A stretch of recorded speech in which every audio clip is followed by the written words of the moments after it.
Are you at the North Field yet? Yeah, I just arrived now. God, I can see the town lights from here. It makes me sick. Agreed. I was just thinking about what happened at the market today, the way they all looked at us. Yeah, like we're diseased. Like we're the problem, even though they're the ones living in ignorance. Exactly. They mock what they don't understand. They fear true power. Remember when we tried to tell them about the Pale King? About his magnificence? About how he could elevate them beyond their pathetic existence? They called us crazy. Those worms said we were devil worshippers, as if their weak god has done anything for this miserable town. Their churches are empty. Their faith is hollow. They pray to something that doesn't answer them. All while the Pale King speaks to us directly. He shows us visions. He promises us transformation. And they persecute us for it by driving us to the outskirts like lepers. They make us hide our devotion. I'm tired of hiding, Hecate. I'm tired of pretending to be weak and blind and content with mediocrity. Me too. I dream of the day we can show them true power. The day they bow before the Pale King. But they never will. Not willingly, at least. They're too stubborn, too afraid. Then maybe we've been approaching this all wrong. Maybe we've been too focused on conversion. In what way? Think about it. We've spent months trying to make them understand, trying to open their eyes to the Pale King's glory. But what if understanding isn't necessary? Are you saying that we should force them? I'm saying we should use them. Remember, they don't need to believe to serve a purpose. Go on. The Pale King needs anchor points in this realm, conduits to channel his power through. We've always assumed that had to be believers like us. But sacrifice is the key to reinforcing his existence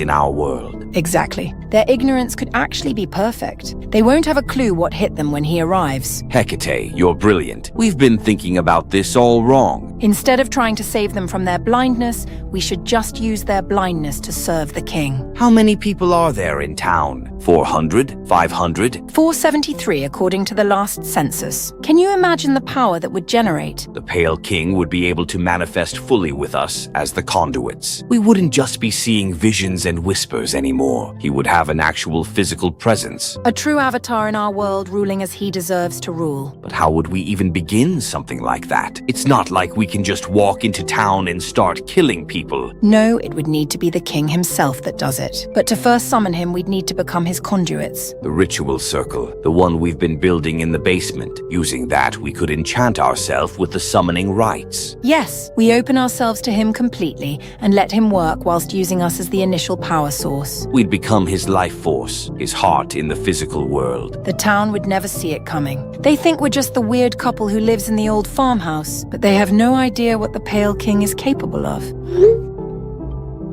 I just took this. It's ready. All we need is to complete the binding. Perfect. When should we do it? Tonight? Why wait? Every day we delay is another day the king remains trapped between realms. Another day this town continues its ignorant existence. You're right. I'll head back to the house immediately and start preparing the altar. I'll gather the final components. The blessed silver we stole from St. Michael's. The blood from the goats. Goodness. I can already feel him stirring. Can you sense it too? Indeed, it's like electricity in the air. He knows what we're planning. And clearly he approves. I can feel him starting to salivate. Who wouldn't at the sight of 473 souls? It will be a glorious feast. The most beautiful massacre this world has ever seen. And when it's done, when the last of them falls, the Pale King will stride across this earth, no longer bound by the limitations of our realm. And a new age will begin. An age of proper worship, of true understanding. Or at least true obedience. Look at them down there, so peaceful, so unaware. Not for much longer. By dawn, every one of those lights will be extinguished, every heartbeat silenced. All except ours. We'll be the only ones left standing, the king's chosen eternal servants. The moon is perfect tonight, full and blood red. Even the sky knows what's coming. I'll be there in 5 minutes. Just want to take one last look at the town to remember it as it was before we give it purpose. Even in death, they'll serve something greater than themselves. It's more than they deserve, really. You're too generous, but the king will accept even unworthy offerings. His mercy is infinite. As is his wrath. The basement is ready. The candles are lit. I can hear him calling to us. On my way. Tonight changes everything. Tonight we become legends. Tonight we become gods. Perfect. Absolutely perfect. Even the celestial bodies align for his coming. Hurry! I can feel the ritual pulling at me. The king grows impatient. Everyone online? Present. I'm here. Ready when you are. Good. Now, I know we've been planning this for 3 years now, but I need to make sure everyone is absolutely certain about tomorrow. Harry, we've been over this 100 times. That thing destroyed our home and killed everyone we loved. I know, Sarah, but this isn't some ordinary revenge mission. We're talking about going back to face the Pale King himself. The demon that slaughtered 469 people in one night. Yeah, we remember. That night still gives me nightmares. The screaming that night. It went on for hours. Which is exactly why we need to be prepared. We only survived because we were camping on the far side of Miller's Ridge. We saw the whole town go dark at once. And then that horrible red glow, like the entire place was on fire. But it wasn't fire, was it? No, it was him, the Pale King, manifesting through those psychotic cultists. I still can't believe they lived right outside town for years, and yet nobody did anything about them. They were weird, sure, but we thought they were just antisocial, not demon-summoning lunatics. I flew the drone through it yesterday. Just look at what's left. Jesus, it's even worse than I remember. The buildings look like they've been rotting for decades, not just 3 years. And those trees, they're completely black. It's like they've been burned from the inside out. That's what happens when the Pale King claims a territory. Everything dies. Everything decays. The very land itself becomes cursed. Which is why we have to stop it before it spreads to other towns and other innocent people. Exactly. We're not just doing this for revenge anymore. We're doing it to protect everyone else. So what's the plan again? Run through it one more time. We meet at dawn on the ridge point, the same spot where we watched our town die. And from there, we approach the old church at the center of town. That's where it lives now, right? In the church? According to every report I could find, yes. The Pale King has made St. Michael's its lair. The irony isn't lost on me. A demon living in God's house. It's like a sick joke. Which brings me to the most important part. Everyone has their window coverings, right? Blackout curtains. Check. Got mine too. I have the industrial tarps like you requested. Good. Because once we're inside that church, we need to cover every window we can. Without an open window, it is restricted. Then we attack it whilst it's blind. But how exactly do we kill something that we can't look at? The same way that our ancestors killed demons for centuries. Holy water, blessed silver, and faith. You really think that's going to work? This thing is more powerful than any demon in the history books. It has to work. Because if it doesn't, well, let's just say failure isn't an option. I've got everything blessed by Father Morrison from St. Catherine's. He understood the situation perfectly. What did you tell him? The truth, that a demon has claimed our hometown, and we're the only ones who can stop it. And he believed you? After I showed him the drone footage, yes. It's hard to deny evidence like that. Speaking of evidence, I managed to track down some information about Stolas and Hecate. They're still alive? I thought they would have been consumed too. No, they're very much alive and they're still in town living in that damn farmhouse. But we can deal with them after. So get some sleep tonight and say whatever prayers you need to say. Because tomorrow we end this. Tomorrow we take our town back. Even if it kills us. Especially if it kills us. Ridge Point at dawn. Don't be late. This is our only shot. Good evening, brothers. Evening, Benedict. How was your visit to the seminary today? Enlightening as always. We also need to discuss the quarterly budget allocations. The bishop is expecting our recommendations by Friday. Of course, though I must say the heating costs for St. Mary's have been excessive this winter. Tell me about it. Our utility bills have nearly doubled since last year. We'll have to find ways to economize without compromising our services to the community. Perhaps we could organize some fundraising events. The congregation has been quite generous lately. That's not a bad idea. We could coordinate with the other parishes in the region. Speaking of coordination, has anyone heard back from Father Morrison at St. Catherine's? He was supposed to send those blessed materials weeks ago. Still nothing from him, I'm afraid, though it's very unlike him to be so delayed. I'll reach out to him directly tomorrow. He might be dealing with something serious. Brothers, I'm sorry to interrupt, but I just found something extremely urgent. Go on. I was going through the archived files from last month, and as I was sorting them, I found a videotape relating to the Pale King. The Pale King? Wait. Are you talking about the demon classification from the old texts? Benedict, what exactly did you find? Video evidence. Show us immediately. I'm sending them now. Brace yourselves.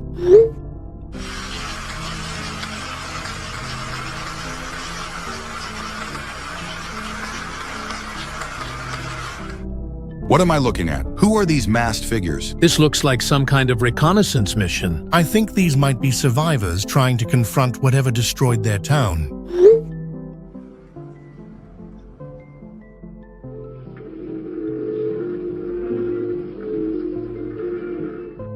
They're going inside? This doesn't look like a standard exorcism procedure. The corridor looks wrong. The shadows seem too deep. And why are they wearing masks?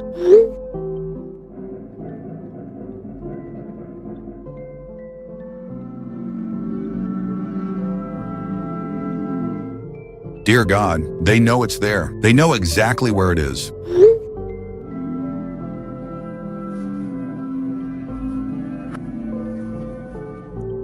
They're coordinating an attack. That pattern on the floor. I've seen that before in old church architecture. Yet this place seems to be some kind of basement in the middle of a farm, and a desecrated one at that, too.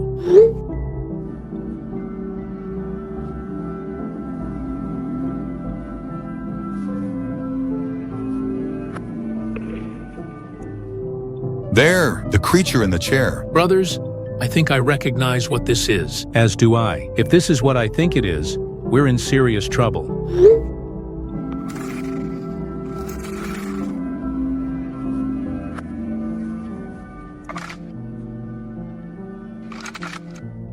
They're trying to cover the windows. That's quite a smart approach for dealing with certain classifications of demons. But if this is truly the Pale King, that strategy might not be sufficient.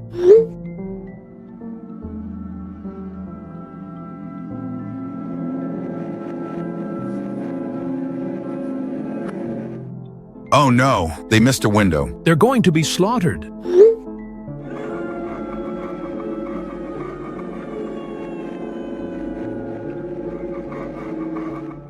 That poor man is terrified. Look at how they're shaking. A gun won't help against the Pale King. Physical weapons are useless. They clearly didn't know what they were dealing with when they entered that basement.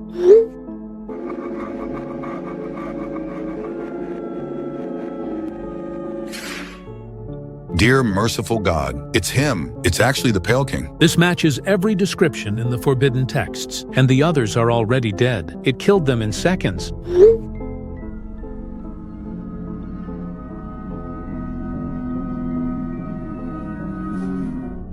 The final clip. It's back in its chair like nothing happened. Like it was all just routine for it. Brothers, this is catastrophic. The Pale King is supposed to be theoretical, a cautionary tale from medieval demonology. But these clips prove it's real, and it's manifested in our world. The question is, who recorded these clips? And why are they drawn in this hand-animated style? I have no idea, but the important thing is that we now have visual confirmation that the Pale King exists, and it's active. This is already far beyond any of our previous cases. We're talking about a Class 9 demonic entity, the highest classification possible that's usually reserved for theoretical threats. We need to act immediately. If this demon continues to exist in our realm, it will not be long before others meet a grisly end too. So when should we get there? Malachi, no. The texts are clear about this demon. It's best confronted alone. Benedict is right. Group exorcisms give it more power, more souls to corrupt. Then we go one by one. If the first attempt fails, the second tries, and so on until it's banished. Then I volunteer to be first. I have the most experience with high-level demonic encounters, and I'll be second if needed. Third for me. Then it's decided. Father Malachi will attempt the exorcism tomorrow. May God protect us all. May God protect our souls. And may He grant us the strength to banish this abomination back to hell. Amen to that. Malachi, prepare your strongest holy relics. This won't be like anything you've faced before. I understand. I'll rely on faith and tradition, just as our predecessors did. We'll monitor your progress from a safe distance. And if something goes wrong, let's pray it doesn't come to that, but we'll be ready. Thank you, brothers. I'll begin my preparations immediately.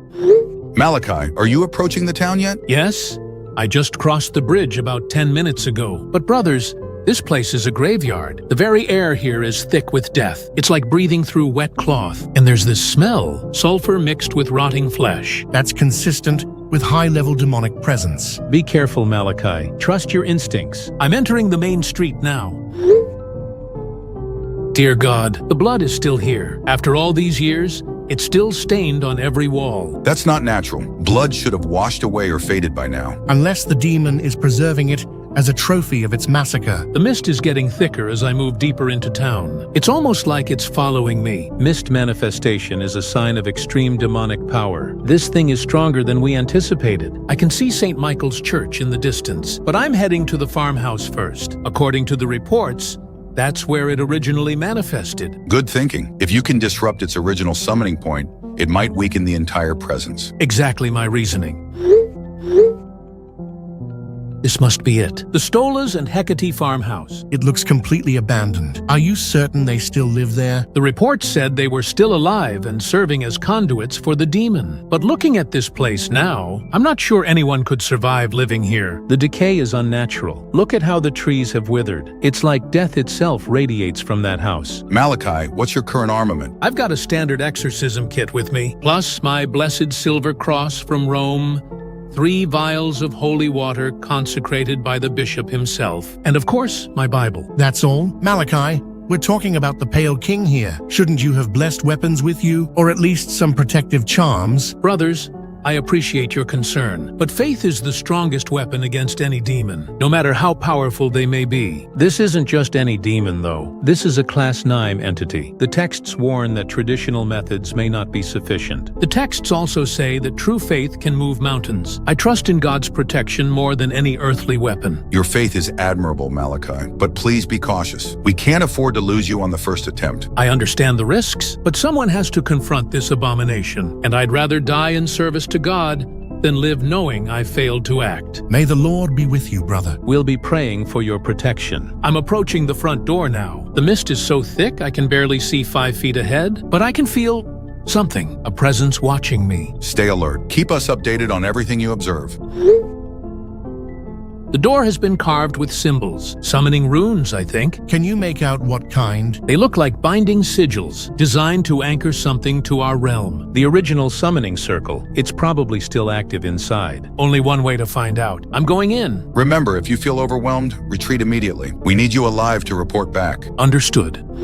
It's been 4 hours since we last heard from Malachi. This isn't good. He should have reported back by now. I'm already on my way there. I left 20 minutes ago. Lazarus, are you sure about this? Maybe we should wait a bit longer for Malachi to respond. No, if he hasn't contacted us by now, something's clearly gone wrong. And every minute we waste could make things just that much worse. What's your approach going to be? The same as Malachi's? Not exactly. I'm taking a more aggressive strategy. Sometimes faith needs to be backed up with force. What do you mean by that? Well, I've got my shotgun with me, to put it plainly, and this thing was blessed by the High Council last month, and it's loaded with silver buckshot that's been consecrated in holy water. A shotgun against a Class 9 demon? It's worked on lesser demons before, and besides, I'm not relying on the gun alone. Plus, I'm wearing every piece of blessed silver I could find, like chains, crosses, and medallions. If this thing tries to touch me, it's going to burn. Lazarus, I admire your preparation. But remember what the texts say about the Pale King. Physical weapons may not be effective. Then we'll find out, won't we? I'm not going in there defenseless like Malachi did. Oh, and I'm in the town now, by the way. I can see the same thick mist that Malachi described. But it seems even denser than before. That could mean the demon's power's growing. Or that it's been feeding. Either way, I'm prepared for whatever I find. Approaching the farmhouse now, I can see... Oh God. Oh dear God, no. What is it? Malachi. It strung him up like a scarecrow. Dear Lord, this is worse than we imagined. It's displaying him like a trophy. His eyes, they're still open, like he was conscious when it happened. Lazarus, maybe you should retreat. This thing is clearly more dangerous than we anticipated. No, Malachi died trying to stop this abomination. I'm not letting his sacrifice be in vain. I'm going in. The front door is wide open. Malachi must have left it that way when he entered. I can see it. There's a chair at the bottom, and something sitting in it. The Pale King? Lazarus, what's your status? Lazarus, are you there? Lazarus! He's gone silent, just like Malachi. No. This can't be happening. I'm getting reports from the monastery. Something about the farmhouse door being left open. What does that mean? It means the demon is no longer confined to the basement. Lazarus must have run, and in his panic, he left the door open behind him. So now it can leave the house. Worse than that, we've been provoking it, sending people to hunt it, meaning it's going to come after us next. All of us? Every priest who was involved in this mission. We need to fortify our churches immediately. Reinforce every entrance. Bless every window and door. Will that even work against something like this? It has to, because if it doesn't, we're all dead. Benedict, are you still there? Yes, I'm here. I've barricaded as much of St. Catherine's as I can. All the doors have been blessed and sealed. Good. I've added Inquisitor Graves and Brother Pax to this chat. We need all remaining clergy in the area to be coordinated on this. Father Cross, thank you for including me. I've reinforced St. Augustine's with every protection I know. I'm terrified by what is coming, brothers. Absolutely petrified. We all are, Pax, but we need to stay strong. The Vatican is sending emergency reinforcements as we speak. When will they arrive? Dawn at the earliest. We just need to survive the night. My church has been blessed by 3 different bishops. The walls themselves are consecrated stone. If anything can keep this demon out, it's St. Augustine's. I've lit every candle that I could find. The whole church is blazing with holy light. That's smart thinking. Light has always been a barrier against darkness. Status report, everyone. Are all entrances secured? Every door is locked and blessed and the windows are barred. I even placed holy water along the windowsills. Same here, though I must admit, after what happened to Malachi and Lazarus, I'm not sure any of this will be enough. Don't say that. We have to believe our churches can protect us. Pax is right. These are houses of God. This is sacred ground. The demons shouldn't be able to enter. Oh, good heavens. The door to my church is shaking. Graves, get away from the door. Find somewhere safe to hide. It's not just shaking anymore. It's bending inward, like something impossibly strong is pushing against it. The blessed locks are starting to crack. What? Those are consecrated barriers. The wood is splintering, and there's smoke coming through the cracks. Black smoke that smells like sulfur. Graves, you need to run. Get to the altar. Graves? The doors just exploded off their hinges. And in the doorway, oh merciful God, it's him, the Pale King. Brothers, I'm hyperventilating. I can't breathe. If it can break into a reinforced church, if it can kill an inquisitor in God's house, then we're all dead. Pax, calm down. Panic won't help anyone. How can I be calm? That thing just murdered Graves in a consecrated sanctuary. Our churches aren't protection. They're just tombs. Brother Pax, breathe. Focus on your prayers. I'm trying, but I can't stop shaking. My Lord, all the windows in my church just shattered. The windows? Every stained glass window in the church just exploded simultaneously. The beautiful depictions of Christ, the Virgin Mary, the saints, they've all been destroyed. Pax, you need to hide immediately. I'm going to the podium. It's the most sacred spot in the church. If anywhere is safe, it has to be there. Good thinking. Stay low and stay quiet. That thing is here. It's sitting in the front pew, just sitting there like it's waiting for Sunday service. I'm gonna die. Benedict, are you still alive? Yes, I'm here, though I honestly don't know how much longer that will be true. Graves and Pax are dead, aren't they? I think so. Neither of them has responded in over an hour. So it's just us now. The last two? Yes, and if we don't figure something out soon, we'll be joining them. Cross, I've been thinking about this whole situation, about how this demon came to be here, and how it's managed to maintain its presence for so long. Go on. Demons can't exist in our realm indefinitely without anchor points. They need conduits, right? Living vessels to channel their power through. The Cultists, Stolas and Hecate. Exactly. They're still alive, aren't they? Still serving as the demon's tether to our world. But they're at that farmhouse, and we've seen what happens to anyone who goes there. Then we don't go to them. We find another way to sever the connection. What do you mean? I mean, we need to think about this strategically. If the Pale King is using human conduits to maintain its presence, then maybe we can use human conduits too. To do what? To bring down something that can fight it. Something with the power to banish a Class 9 demon. Benedict, what are you suggesting? Angels? Cross. We summon angels. Summon angels? Benedict, we're not sorcerers. We don't summon holy beings. Not summon exactly, but provide them with a way to manifest in our realm. The same way the demon used those cultists. You're talking about using ourselves as conduits. I am. We offer our bodies as vessels for angelic intervention. That's incredibly dangerous. Human bodies aren't designed to channel divine power like that. I know the risks. It would likely kill us. But what choice do we have? This demon has already murdered 4 of our brothers, and it's not going to stop until every priest in the region is dead. There has to be another way. Is there? We've tried traditional exorcism. We've tried blessed weapons. We've tried hiding in consecrated ground. None of it worked. But angelic manifestation? That's never been done before, at least not intentionally. Because the need has never been this desperate. Cross, we're talking about the Pale King, one of the most powerful demons in existence. If we don't stop it here, it could spread to other towns, other cities. Thousands could die.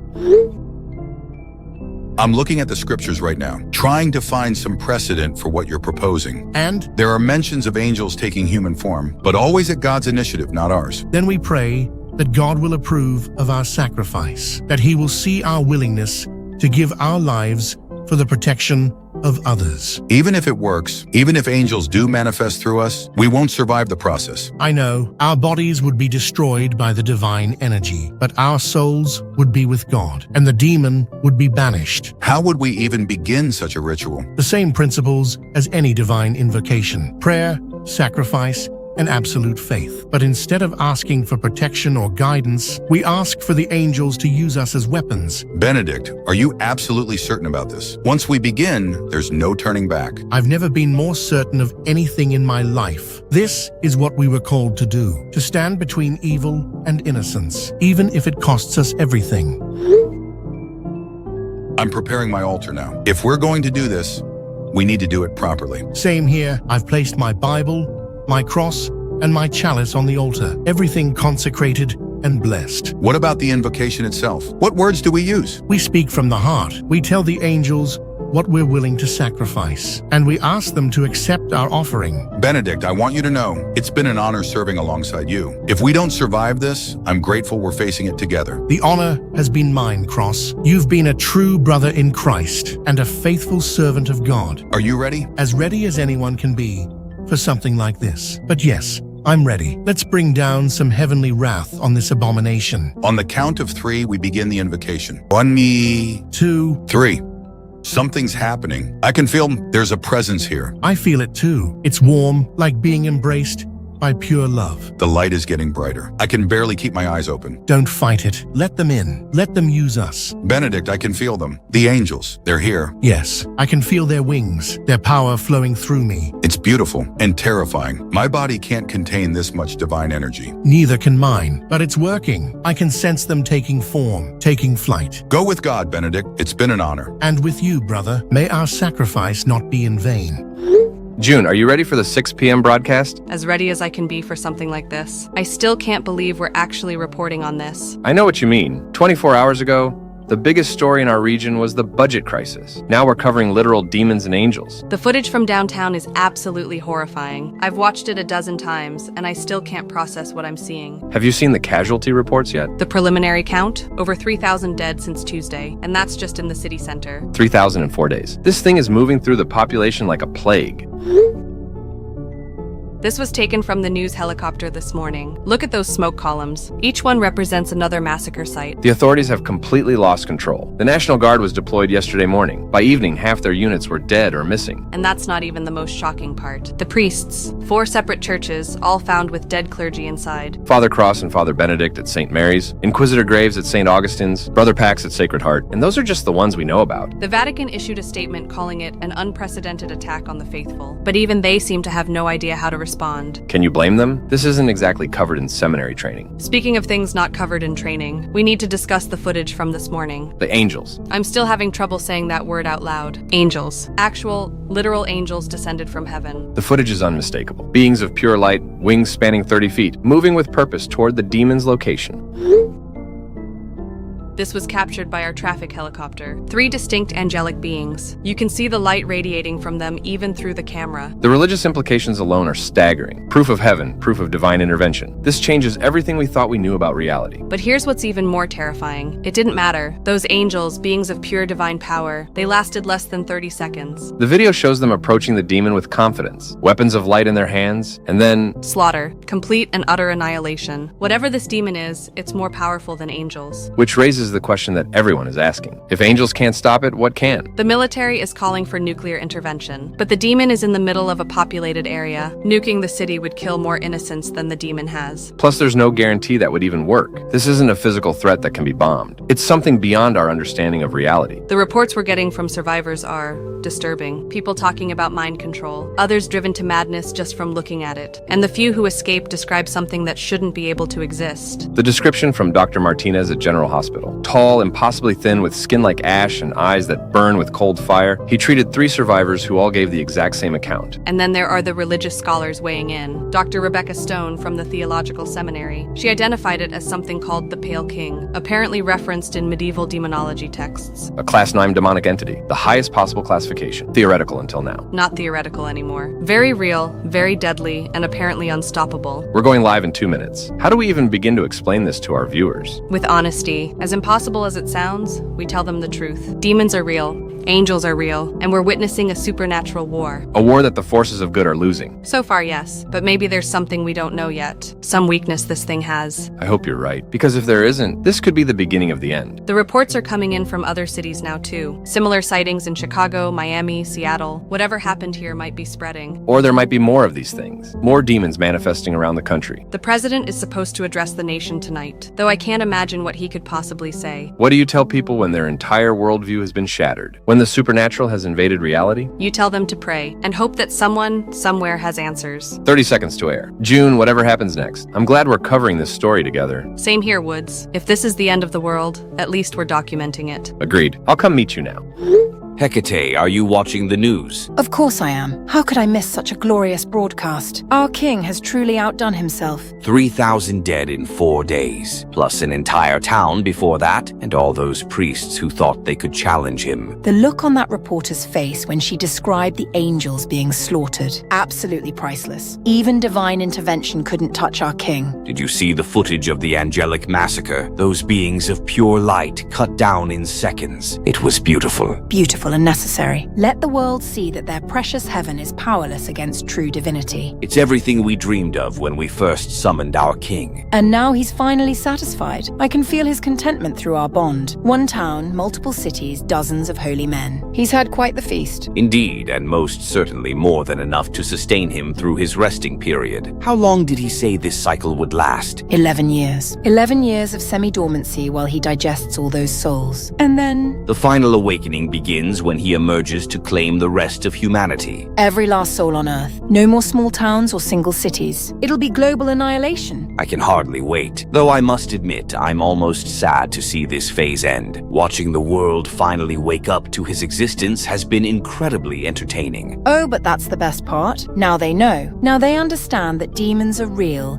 and that their comfortable little reality was nothing but an illusion. Do you think they'll finally understand what we were trying to tell them back when we lived among them? About bowing to superior power? About recognizing true divinity when they see it? Exactly. Maybe now they'll realize we were never the crazy ones. We were the enlightened ones. Look at their precious civilization now. Burning, broken, terrified. All because they refused to listen to us. Their ignorance cost them everything. If they had just accepted the Pale King's supremacy from the beginning, none of this carnage would have been necessary. But then again, the carnage was rather enjoyable to witness. The way that first priest screamed when our king displayed him on the tree, or how those angels fell from the sky like broken birds. Speaking of which, I'm curious to see what they try next. Nuclear weapons, perhaps? More military intervention? Let them try. Physical weapons mean nothing to a being of pure, malevolent energy. They could drop every bomb they have and it wouldn't even scratch him. Plus, as long as we remain alive and bound to him, he's literally indestructible. The perfect symbiosis. Our life force anchors him to this realm. His power protects us from any harm. They can't kill him without killing us, and they can't kill us because he won't let them near us. It's almost unfair, really. But then again, they had their chance to choose the winning side. Now they'll spend the next 5 years in terror, knowing that something like our king exists, knowing that it will return, knowing that next time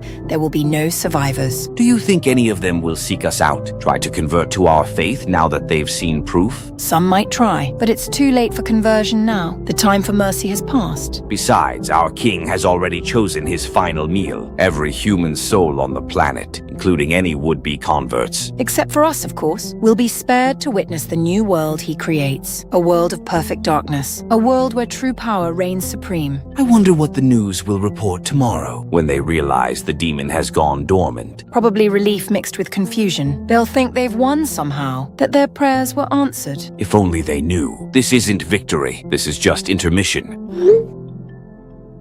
The perfect backdrop for our triumph. A world on fire and us standing untouched in the midst of it all. Our king chose his conduits well. We've served him faithfully for all these years, and we'll continue to serve until the very end. Until every last human draws their final breath. Until the earth itself belongs to darkness. I can hardly wait, but for now we rest. We bask in the glory of what our king has accomplished, and we prepare for the grand finale. Speaking of which, I'll come meet you back at the barn now. Sounds good. The grand finale is coming, and the Pale King rises for the last time to claim his rightful dominion over all creation. It will be magnificent. Absolutely magnificent. Yes, it will, my dear. Yes, it will. Hey, June. I'm in a taxi on my way to the station as we speak. Are you ready for tonight's special report? The 10-year retrospective on the Pale King incident? As ready as I can be. It's hard to believe it's been a full decade. 10 years since that nightmare began. 10 years since our understanding of reality was completely shattered. And 10 years of failed attempts to stop it. The casualty numbers are still staggering to read. Over 50,000 military personnel deployed to the demon's location. 50,000 soldiers, specialists, and scientists. Not a single one ever returned. This footage was taken just last month. The entire area around that farmhouse became a literal graveyard. Every branch of the military tried. Navy SEALs, Army Rangers, Marines, Delta Force, Special Operations Command, elite units from dozens of countries. Chemical weapons, biological warfare, experimental energy weapons. Nothing worked. Everything sent against it simply vanished. Which is what finally forced the world community to look for alternative solutions. After 8 years of direct military failure, the focus shifted to research and investigation. The breakthrough came from Dr. Shell's team at MIT. Her research into supernatural manifestation theory. She was the one who proposed that the demon required living conduits, human anchors to maintain its presence in our reality. Which led to the largest manhunt in human history. Every intelligence agency on Earth working together, scouring records, following leads, tracking down anyone connected to the original incident. The investigation took nearly 2 years, but they finally found them, Stolas and Hecate Morrison, living on that same farmhouse where it all began. The couple who had been serving as the demon's conduits for over a decade, keeping it anchored to our world through their own life force. This was taken during Operation Severance, the final assault on the secret other farmhouse that these bastards were hiding at. A joint task force of 12 nations, armed with the specific mission to eliminate the conduits. The couple didn't resist. According to the mission report, they actually seemed to welcome their fate. Said something about serving their purpose right before the end. And then, the explosion. Nothing could have prepared the world for what happened next. The moment those conduits were eliminated. A blood explosion the size of an atomic detonation, visible from space. Every drop of blood from every victim the demon had claimed over the years. Tens of thousands of gallons erupting from the earth. The visual was indescribable, beautiful and horrifying at the same time. But it marked the end. The moment the conduits died, the Pale King's connection to our realm was severed. It was banished back to whatever hellish dimension it came from. And not a moment too soon. The documents found in the farmhouse revealed something truly terrifying. The demon's final phase was scheduled to begin in less than 1 year. Global annihilation. Every human soul on the planet marked for consumption. If we had waited even 12 more months, there would be no one left to tell this story. The world came closer to extinction than anyone realized. Closer than we ever want to come again. Which is why the Global Supernatural Prevention Accord was signed by every nation. New laws, new monitoring systems, departments dedicated to preventing occult activity. Background checks for anyone purchasing materials that could be used in summoning rituals. Satellite monitoring of remote locations where cult activity might occur. And most importantly, immediate response protocols. Never again will the world be caught off guard by something like this. Never again will we allow fanatics to tear holes in reality itself. The Pale King incident, as it's now officially known, changed everything about how we view the world, about how we understand the balance between good and evil. It proved that hell is real, that demons exist, but it also proved that humanity can overcome even supernatural threats. When we work together, at a cost of over 60,000 lives. But yes, we survived, we learned, and we're stronger for it. The memorial services tomorrow will honor everyone we lost. The priests who died trying to stop it, the soldiers who gave their lives, the innocent civilians caught in its path. Heroes, all of them. Their sacrifice saved our species from extinction. And now, 10 years later, the world sleeps peacefully, knowing that the darkness has been pushed back, knowing that we're protected by new safeguards and eternal vigilance. The age of supernatural terror is over. Now, let's get reporting.